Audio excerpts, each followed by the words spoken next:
Ora, bem-vindos de volta ao Brasileirão dos Favelados, no show onde a bagunça rola solta, ninguém fica de bico fechado. O show que tem os minutos do Gabriel, a integridade do Paquetá e os returns do Richarlison, o boteco da FPL. Como é, Tiagão? Bem-vindo de volta. Pá, já tinha senti que o saudades. Manel e o Diogo precisavam aqui de uma abertura para lhe dar uma motivação extra. O que é que achas? Epá, já tinha saudades disto. Foi que senti falta semana passada, confesso. Pá, eu para a semana mudamos de pessoa a abrir, vou passar a ser eu, não vou conseguir fazer estas coisas. É verdade, é verdade. Agora vai ser mais séria, pá, vai ser mais séria. É, Ou então sim, vais surpreender ainda mais toda a gente, pá, que era o que isso é que não, era. de todo. Bom, malta, olhem, destaques da semana, rapidinho, o City já lidera aqui isolado pela primeira vez, não é? Mesmo com o Haaland a falhar penaltis, portanto, atividade nenhuma. O United ganhou pela margem mínima ao Forest e mostrou, pelo menos parece-me a mim, que não está ao nível das equipas que vão lutar pelo título. O Liverpool fez uma remontada com 10 na casa do Newcastle, que mostrou duas coisas. Mostrou que sabe defender melhor com 10 do que com 11, aparentemente, que há poucos jogadores tão impactantes como o Darwin na Premier e que o Newcastle também não vai lutar pelo título depois da desgraça que foi a jogar contra 10. Mais coisas. Em Londres, o Chelsea e o Tottenham mostram bons projetos com vitórias convincentes e o Arsenal deixa-se empatar e, portanto, parece que joga ali um bocadinho contra si próprio a tentar encaixar jogadores na equipa que não resultam bem, não é? O Havertz com o Odegaard, o Partey na defesa para jogar o Rice, o Kivior na esquerda para o Gabriel não sair do banco. Pá, parece-me aqui que o Sr. Arteta ou dá rapidamente aqui um passo atrás, ou então podemos ter só equipas azuis e brancas na luta pelo título. Portanto, vai ser isto um bocadinho. Nota final, este ano, aqui sobre a Premier, este ano parece que se vai criar aqui um fosso grande entre a primeira e a segunda metade da tabela, com equipas muito menos competitivas do que é habitual na Premier League. Nota-se isso no Everton, no Luton, no Burnley, no Sheffield, no Wolves, no Bournemouth. Pá, muito mais equipas, e talvez até no Forest, muito mais equipas fracas do que temos tido nos últimos anos, não é? E, portanto, parece-me, vamos ver mais à frente, que se calhar vai haver aqui um fosso grande entre as equipas da primeira metade da tabela e as equipas da segunda metade da tabela, o que para a Fantasy pode ser interessante, porque se calhar não vai valer muito a pena apostar nestas equipas, parece-me. Esqueceste de incluir o Liverpool nessas equipas, pá. É pá, calma, o Liverpool agora com esta vitória está tudo lançado, Diogo. Remoto. É só porque o Darwin entrou, caso contrário era uma desgraça. Verdade, caso contrário estava neste lote. E agora por lá fica ou não? No 11, acho que sim. É isso. Ai, vamos ver, vamos ver. Eu acho que se calhar vai ter uma oportunidadezinha. Se o isso. Salah sair, então é garantido. Bom, na Fantasy, pessoal, também se começa a criar aqui um fosso entre a primeira e a segunda metade da tabela dos hosts, mas eu este ano, como estou um homem novo, pá, não queria começar aqui a achincalhar, nem vou dizer quem são as pessoas, nem nada, vou só avançar. Pá, atenção, só deixar aqui registado que ele só passou para a primeira metade da tabela nesta jornada. daí só estar a dizer isto agora. Epá, não sei. O que eu vejo agora é que há ali um fosso. Pá, não comento.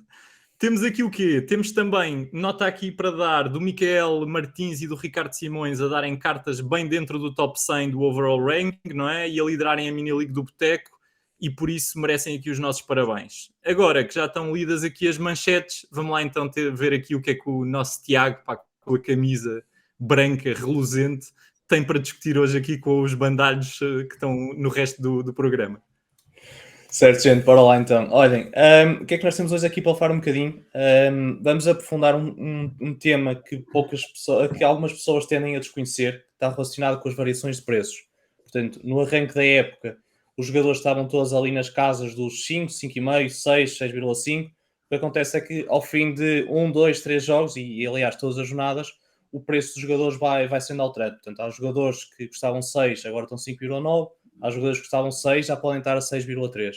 Portanto, isto é importante ter em consideração. Muitas vezes esquecemos, mas há situações em que nós acreditamos que vamos no início da jornada ou da semana, montamos a equipa e aquele jogador cabe no nosso budget, mas depois no final, quando é para fechar, somos surpreendidos e já não temos dinheiro para conseguir encaixar. Com isto, meus caros, preciso aqui do vosso serviço público, de perceber um bocadinho como é que funcionam estas variações de preços. Diogo, eu sei que tu és uma pessoa bastante curiosa sobre este tema das variações de preços, portanto, consegues só, do ponto de vista de explicar um bocadinho como e quando podem acontecer variações de preços e o que é que pode afetá-las? Sim.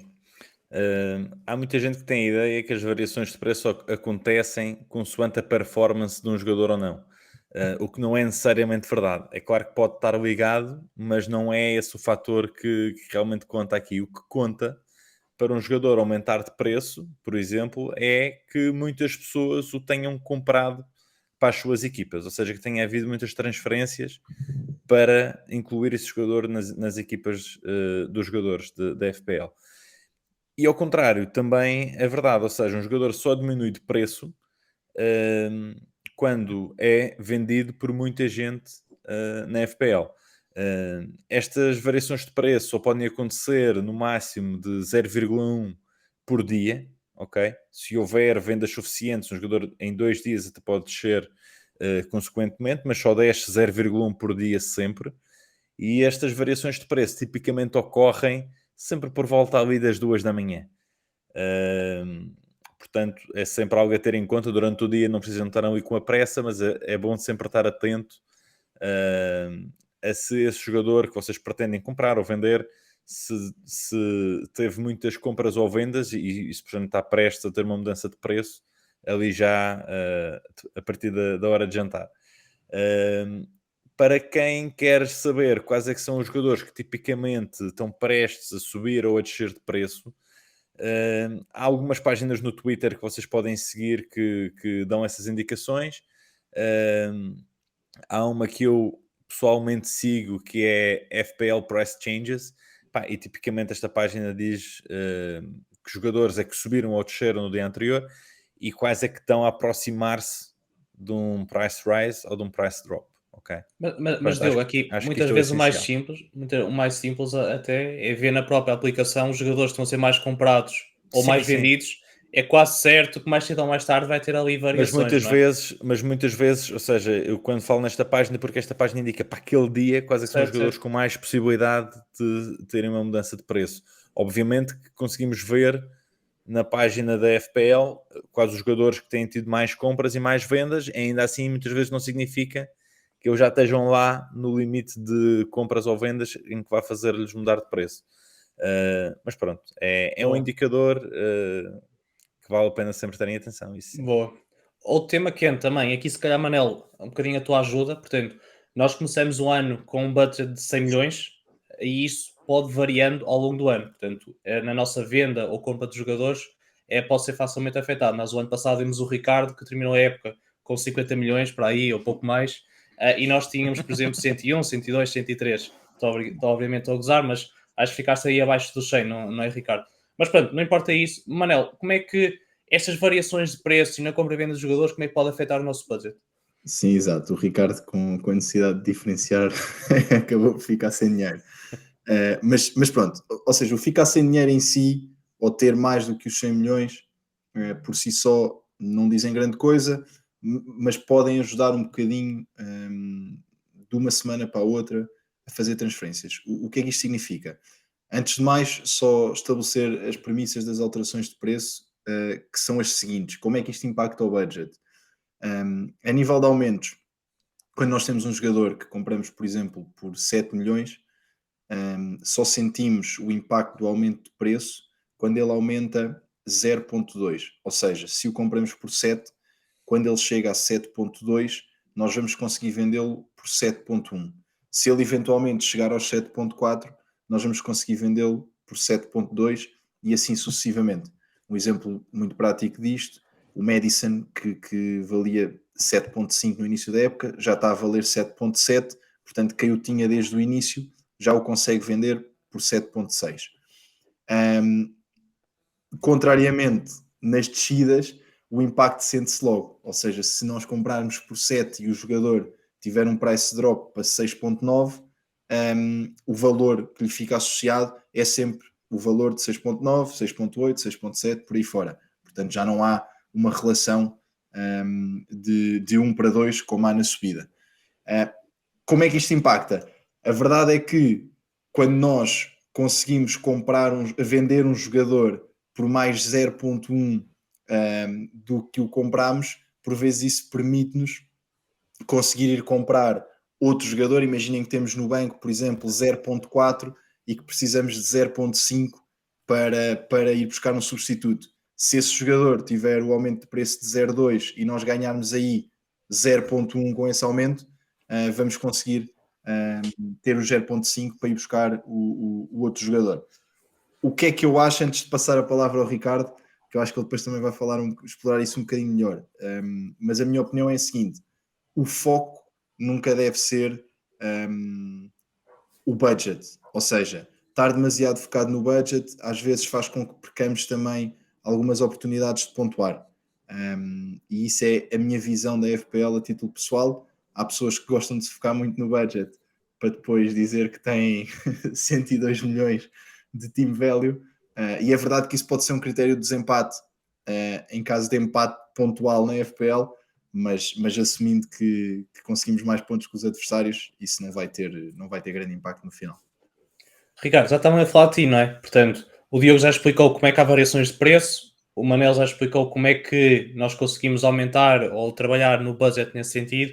Portanto, que tipo de dicas é que consegues partilhar aqui com a malta para trabalhar com o budget a nosso favor? Se é, por exemplo, vender logo cedo, evitar as variações de preço, se percebemos que um jogador vai ser valorizado, comprá-lo rápido, ou tu preferes esperar até ao fecho da deadline e trocar os jogadores, por mais que, entretanto, ele possa ficar um bocadinho mais caro. É isso, Constância Cunhissá. Isto, na realidade, tanto aqui os dois especialistas já falaram, não é? Portanto, são os dois que acabam sempre a época com 200 milhões de budget e, portanto, pá, eu vou dizer poucas coisas interessantes. Agora, fora de brincadeiras, acho que há uma coisa aqui a ter em conta, que é, isto é sempre uma decisão, e já falámos um bocadinho disso também na temporada passada, é sempre uma decisão de aguardar mais tempo próximo do deadline para não arriscar comprarmos um jogador que se pode lesionar, por exemplo, o que aconteceu no Choque, se lesionou mesmo no final da deadline passada, e portanto eu até já tinha feito o move de vender o Choque para contratar outro jogador, mas que na realidade, apesar de eu acreditar que era um bom move, era um move que ainda ficou melhor, foi um move de sorte porque ele ficou lesionado e portanto ao sair não me queimou uma transferência. E portanto a dúvida aqui sempre é essa, se decidimos com mais informação ou se atacamos rapidamente os jogadores para não perdermos valor no plantel. Porquê é que eu acho que isto pode mudar de um ano para o outro? Eu, o ano passado, apostei muito em saber sempre até ao deadline e fazer os moves no deadline. Se bem que houve uns crashes da Apple o ano passado que também lixou esse tipo de decisões, não é? Mas tendencialmente a coisa não corre mal. Porquê é que mudou este ano? Porque eu, o ano passado, tinha bastante budget na equipa, budget no banco que podia usar para contratar e fazer transferências de jogadores, porque não estava a utilizar a totalidade do budget que me é disponibilizado. E, portanto, eu estava à vontade. Mesmo que tivesse a perder valor na equipa, tinha espaço sempre para fazer trocas de jogadores.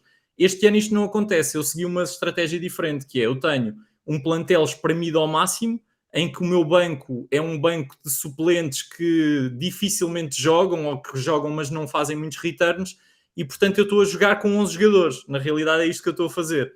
Jogando com 11 jogadores, se eu arrisco que um deles não joga e se eu não faço os moves certos na altura certa para não perder aquele 0.1 que depois me pode evitar, por exemplo, vender o Gabriel e conseguir inserir um central no mesmo price point, isto pode-me criar aqui algumas dificuldades, porque tem 11 jogadores para jogar. E, portanto, este ano estou muito mais preocupado com isso.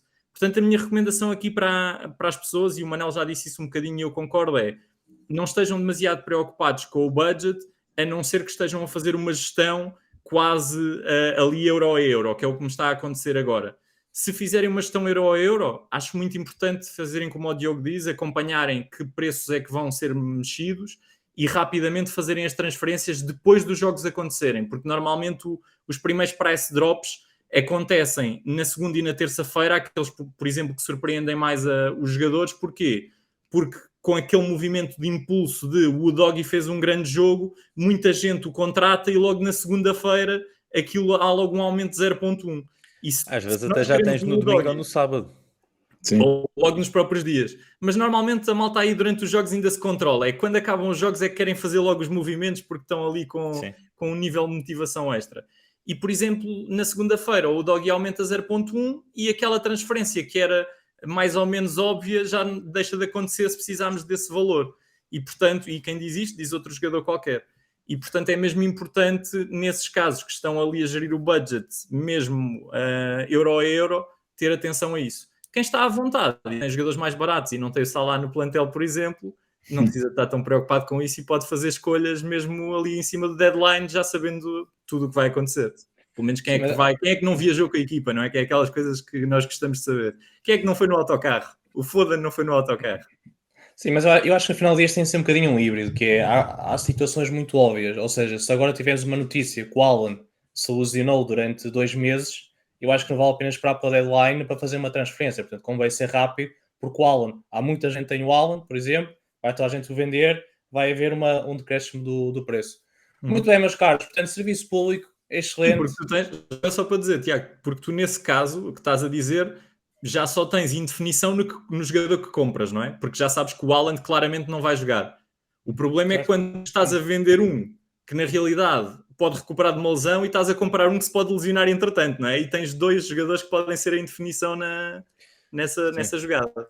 Ou nesse Tiago, deixa só dar uma nota adicional relativamente a isto. Eu concordo com o Manel que a importância do team value é muito relativa, porque muitas vezes o team value tu só tens 102 ou 103 porque tens os melhores jogadores que foram aumentando de preço e tu na verdade não os queres vender porque eles vão continuar se calhar a ser os melhores. Eu acho que há um momento em que o team value é chave e esse momento é quando jogas wildcard e aí teres mais 2 ou 3 milhões de team value pode fazer uma diferença grande para ires buscar aquele premium ou aquele segundo premium que se calhar não ias conseguir buscar se não tivesses esse valor adicional. Mas mesmo aí, durante os wildcards, é muito importante. Aí, assim, acho que é muito importante ter atenção aos price drops, porque se tu vais fazer um wildcard, vais mudar a equipa toda, podes jogar com as mudanças de preço nessa semana e podes ir vendendo e comprando de maneira a ir aproveitando essas mudanças de preço. E depois, quando chegas ao deadline, antes de aplicares o wildcard, consegues ter um team value ainda maior. Portanto, é uma boa estratégia. Muitas vezes muita gente não pensa nisto, mas na semana do wildcard é sempre bom e é decidir logo ao primeiro deadline anterior e durante essa semana ir jogando sempre com os price drops e price rises para chegar ao deadline em que vais aplicar o wildcard e teres o maior team value possível. Meus caros, já falamos muito aqui de vender e comprar jogadores, mas eu não ouvi o que é que nós vamos comprar e vender esta semana. Manel, bora lá. Sim, isso é o que eu quero que vocês me digam. Já tenho aqui as vossas sugestões. Vamos começar se calhar por explorar uma que é evidente e que está em altas e que sai ao ver para toda a gente, até porque o Tottenham esta semana teve um resultado negativo e o Maddison não foi titular.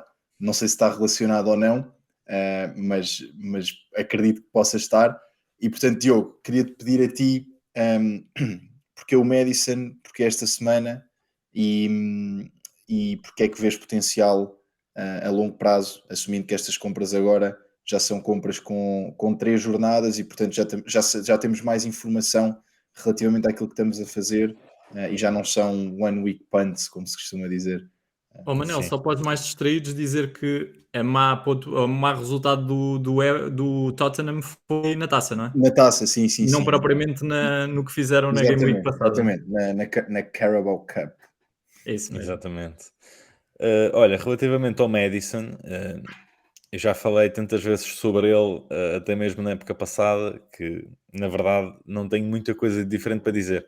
Eu acho que o Maddison é um jogador que é um bocadinho agnóstico ao calendário, aos adversários com quem vai jogar. Ele está em grande forma, já mostrou isso nos primeiros jogos da Premier. A maior parte dos returns do Tottenham até agora foram do Maddison. E quando toda a gente esperava que se calhar o Richarlison, a ponta de lança no lugar do Kane, pudesse ter alguns returns, de repente quem está a ter returns é o Maddison, seja com assistências ou até com golos. Eles vão ter 2 jogos agora acessíveis, contra o Burnley e contra o Sheffield. Depois vem Arsenal e Liverpool, mas ainda assim eu acho que o Maddison pode ser boa aposta mesmo a longo prazo, porque depois desses 2 jogos vêm mais 3 jogos fáceis, que são Luton, Fulham e Crystal Palace.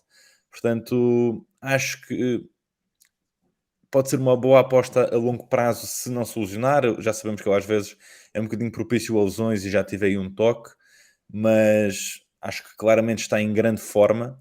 O Ricardo também já tinha mencionado, não sei se em off ou mesmo no episódio passado, que o Tottenham está bem e nos últimos jogos acho que surpreendeu. Tem um meio campo claramente consistente com o Sarr e com o Bissoma que dão suporte para que o Maddison esteja mais liberto para tarefas meramente ofensivas e anda ali solto como o clássico 10, que é como ele gosta de jogar. Pá, e dado de ser um craque, claramente está a dar cartas e está a ser o elemento em maior destaque na equipa do Tottenham, e eu acho que vai continuar a ser. É isso, é isso. Sim, acho que não há muito mais a acrescentar. Ricardo, queria também falar aqui da tua sugestão do Sterling.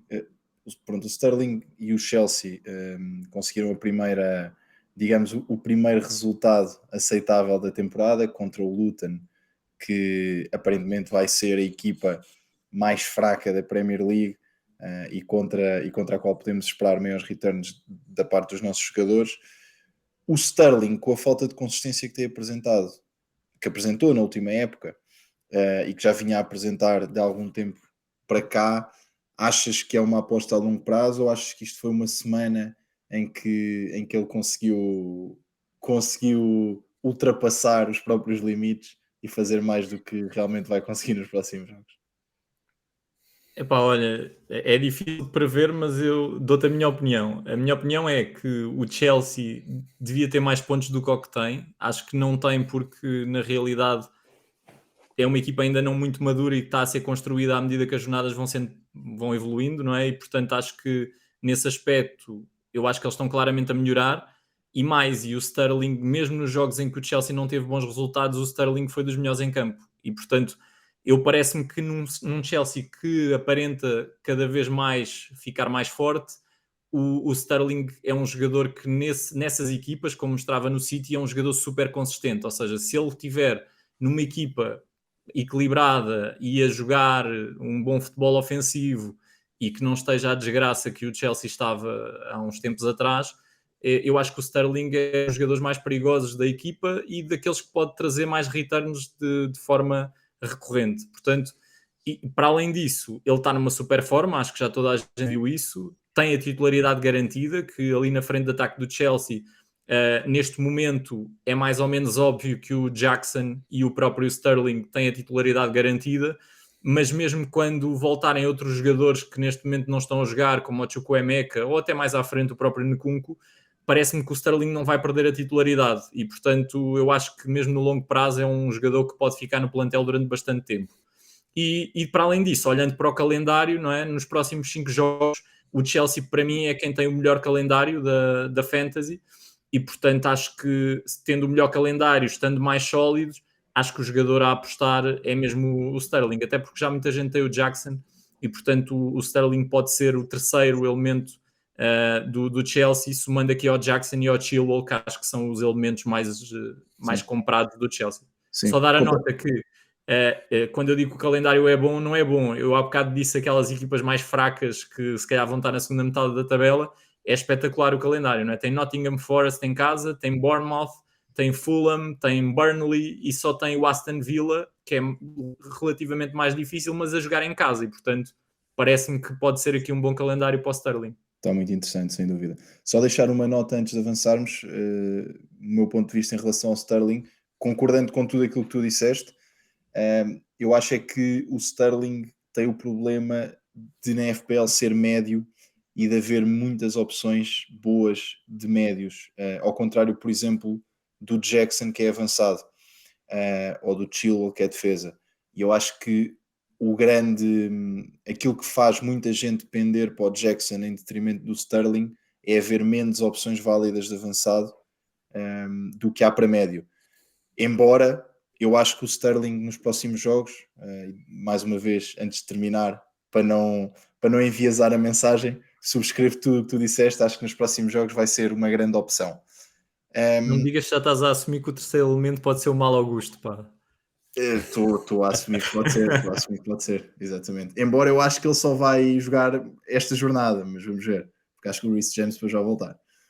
Tiago, queria agora passar para o hold e pedir-te para falares um bocadinho da tua sugestão.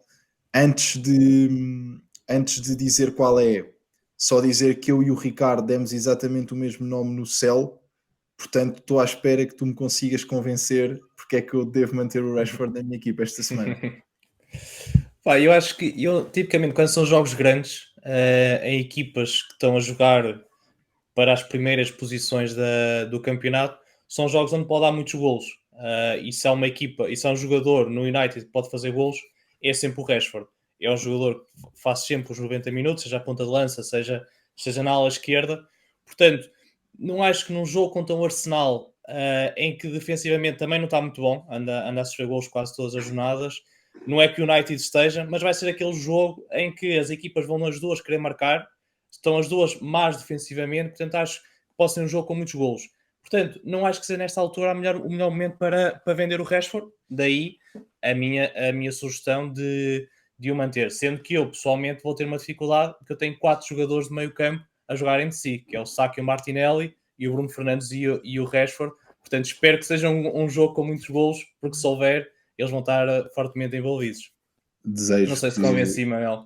Eu sei que o vais vender, vai buscar o Madison, mas eu se calhar vou aguentar. Desejo que todos os nomes que tu disseste que eu não tenho não façam qualquer ponto esta semana. Pá. Ricardo, queria te perguntar a ti, a venda do Rashford é só para abrir budget sem vender o Salah ou há aí outro racional por trás disso? Olha, esse é um bom ponto que eu não tinha pensado, mas na realidade, se o Salah se for embora, a minha venda prioritária no meio campo vai ser o Salah, obviamente, e não o Rashford. Porque eu estou a propor aqui vender o Rashford? Porque eu acho que o prisma que o Tiago está a ver é o prisma que lhe interessa, mas eu acho que há um prisma também interessante que é quanto tempo é que nós conseguimos sobreviver sem os outros médios no meio campo que estão todos a fazer halls, não é? Que é o caso do Sterling, o caso do Mads, o caso do Foden, o caso de todos esses jogadores que têm um potencial gigante e bem maior que o Rashford nesta altura para fazer grandes pontuações. Não, mas E o espera aí, Rashford desculpa. custa o que custa, não é? O Sterling fez quantos pontos em que jogo? O Sterling fez muitos pontos contra o Luton. Tipo, não podemos assumir que o Chelsea jogar em casa contra uma equipa em que treina de manhã e à tarde vai vender pão. São bons jogadores. Eu, por acaso, eu também na expectativa do que é que vai ser este Chelsea, porque ganhou 3-0 a um Luton em casa, em que o Mas o Sterling... Ricardo já disse que hoje tem um bom calendário. Pronto, pá, vamos ver, estou mortinho para ver o que é que vai acontecer com o Sterling. Desculpa, Ricardo, continua o teu raciocínio. Mas Acho posso que é dar a bom. minha opinião À sobre vontade. este céu ou não posso dar a minha opinião? O ódio Ele do enerva-se, pá, o homem enerva. homem ao Chelsea é tão grande que ele não se conseguiu conter, oh, Ricardo. Ele não conseguiu. Estava a ver que ele rasgava a camisa. Epá, repara, o Rashford, obviamente, e já mostrou o ano passado, é um excelente asset. Eu acho é que a subida de preço que ele teve pode não justificar nós estamos a ignorar outros assets que são igualmente bons ou talvez melhores até este ano porque são mais baratos. E todos os outros que tivemos a falar são mais baratos. O Madison é mais barato, o Foden é mais barato, o Sterling é mais barato. São todos mais baratos que o Rashford, à exceção do Salah.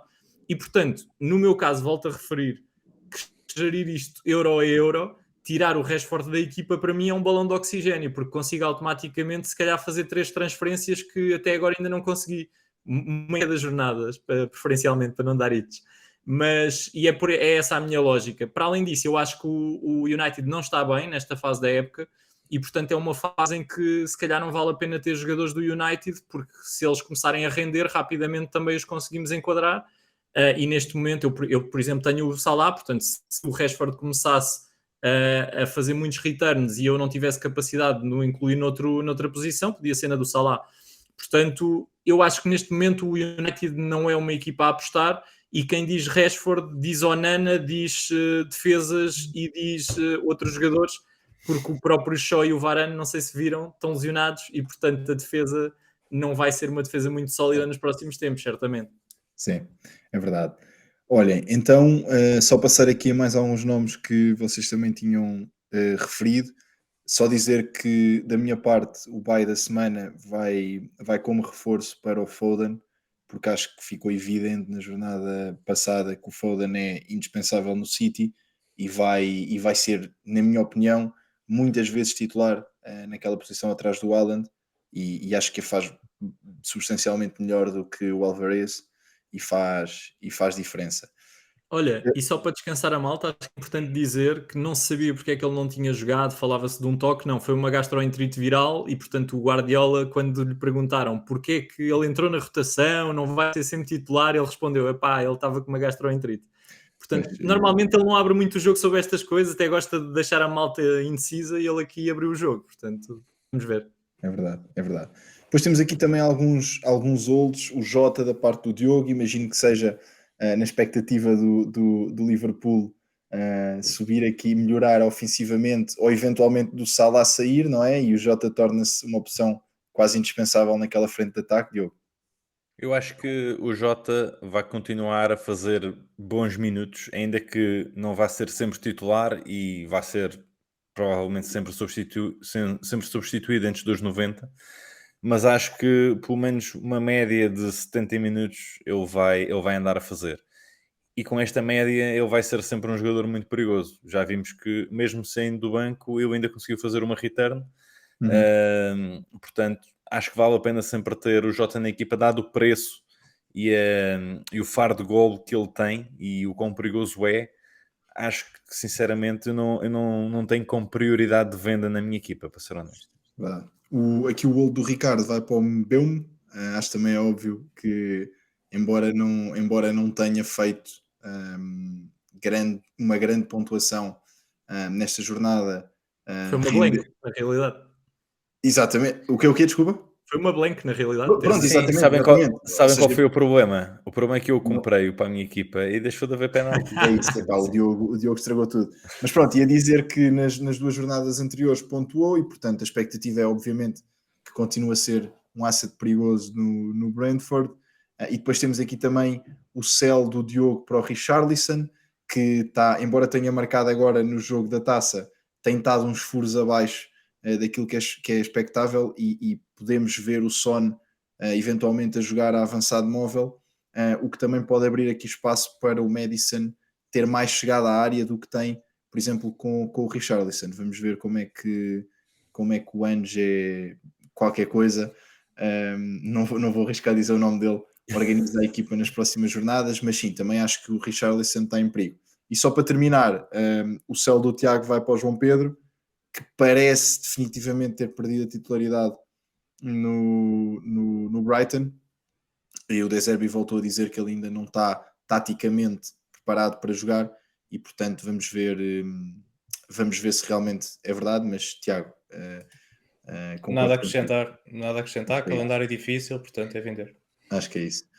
Eu tenho Seguimos só a então. acrescentar que discordei de vocês os dois na semana passada exatamente para dizer que me parecia que ele tinha perdido a titularidade. Só para dizer isto.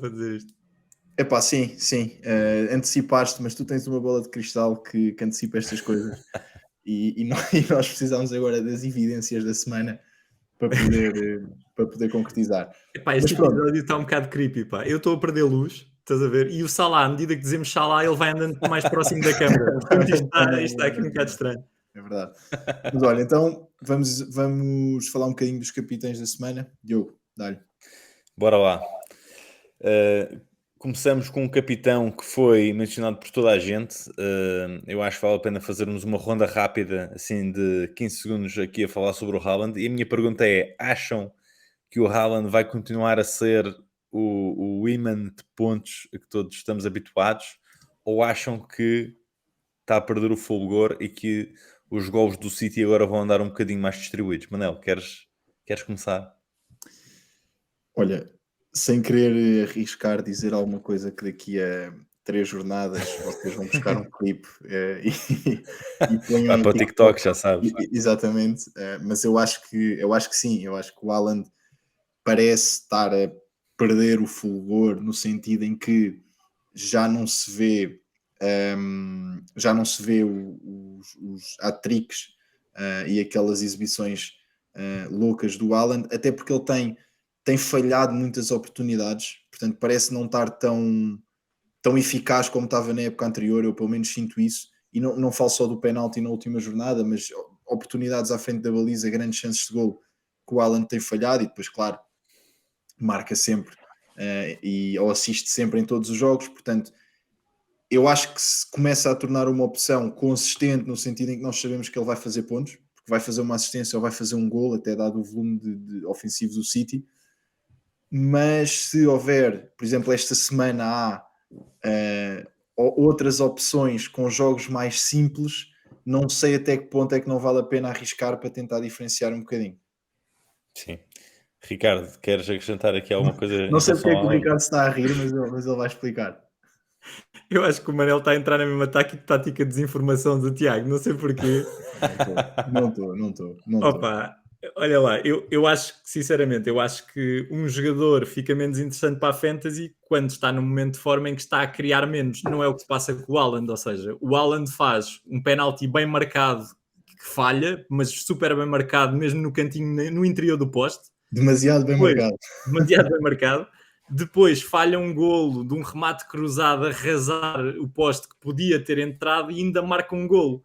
Ou seja, num dia normal elas vão entrar. Portanto, se vocês me tivessem a dizer assim, epá, o City não está a criar tanto, o Haaland não se está a movimentar e a aparecer nas costas da defesa, nos cruzamentos ele não ganha em força como ganhava no ano passado. Epá, mas o homem está a fazer tudo igual, isto é uma questão de tempo. É o ketchup. Manel, o que ele está a dizer, Manel, é que há muito XG ali no Há muito no XG, Haaland. pá, isto está muito XG ali. Pois é, há muito XG. Eu percebo isso. A questão é que em 3 jornadas, primeira 13 pontos, segunda 2 pontos, terceira 4 pontos. E é isso. São factos. É isso. São factos. Eu acho que vai voltar à normalidade. Se vai ter os mesmos pontos da época passada, provavelmente não. Mas acho que vai continuar a ser o jogador mais pontuado da Fantasy. Portanto, é aquele em que vamos, se apostarmos a capitão, vamos falhar menos vezes. Mas a época é longa. Ele vai Malta, bora passar aqui só para o comentário do Tiago. Tiago, podes fazer também o teu comentário, mas fala já um bocadinho da tua outra opção, que também tens aqui para esta jornada, que é um Belmo. Olha, eu não vou acrescentar muito mais ao Haaland, estou alinhado com o Ricardo. Certamente as equipas estão a aprender um bocadinho mais uma fórmula de aniquilar o Haaland e ele se calhar pode estar aqui com menos fogo, mas ele vai arranjar sempre forma de marcar ou assistir. E no último jogo foi evidente que podia ter faturado mais. A minha aposta, portanto, é o Mbeumo, portanto, vai jogar em casa com o Bournemouth. É figura este ano do Brentford. Portanto, o Burnley também está um bocadinho fraquíssimo, ainda só fez um ponto, portanto pode ser aqui um excelente diferencial para esta jornada. Muito bem. O Ricardo e o Manel também referem ambos o Sterling. Acho que já falamos o suficiente sobre este menino, já todos sabemos que pode ser uma grande opção para esta jornada. Manel, tens aqui também o Bowen. Fala um bocadinho aqui do West Ham. Sim, o meu amigo Bowen. Eu acho que este gajo saiu. Calma, Ricardo, eu já te deixo fazer o comentário antagónico àquilo que o Manel vai dizer. O Bowen nesta época tem mais pontos que o Haaland. É só isto. Mike Brown. Não, agora a sério. Tem um jogo. Eu posso ter a minha casa e o meu tem mais carro, pontos pá, que o como Haaland. não vai chegar ao fim da época assim, ó, Manel. Tem mais pontos que o Haaland, atenção, ok? Portanto, está a fazer uma grande época. Teve 3 jornadas em que E uma com o teve 9 Nkunku também. pontos. E com o Nkunku também, atenção a isso.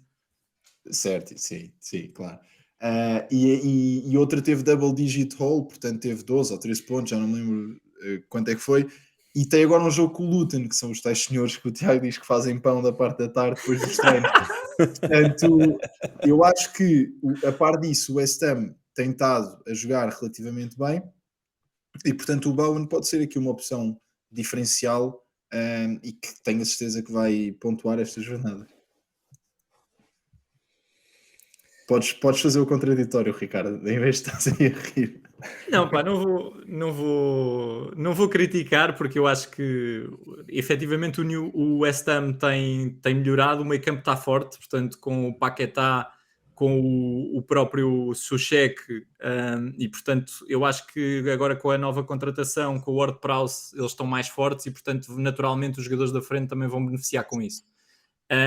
Agora, como vou escusar de comentar o Bowen, deixa-me só dizer, Manel, que tenho que dar só aqui uma nota sobre o teu comentário do Haaland, que eu acho que faz sentido por outra razão que não aquela que tu disseste, que é, eu sinto que o Kevin De Bruyne, ao não estar em campo no City, que é o jogador que mais golos fornecia ao Haaland, também causa um bocadinho o Haaland não ter tantas oportunidades, porque na realidade tem jogadores mais egoístas a jogarem com ele, como são o Foden e o Alvarez. E eu acho que isso pode ser, eventualmente, pode-te dar razão mais à frente, porque claramente o Kevin De Bruyne jogava para o Haaland e, portanto, não o teres este ano pode estar a influenciar os pontos que ele também não está a ir buscar. Já estás a deixar em uma parte para eu não ter vergonhado aqui umas semanas. Malta, deixem só fazer um comentário em relação ao West Ham antes de fechar, que é para todos aqueles que querem pôr o Bowen na capitão, assumo que o vão buscar agora, porque não sei se alguém o tinha na equipa até então.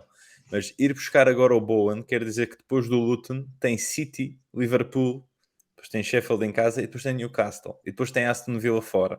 Portanto, é um calendário relativamente complicado.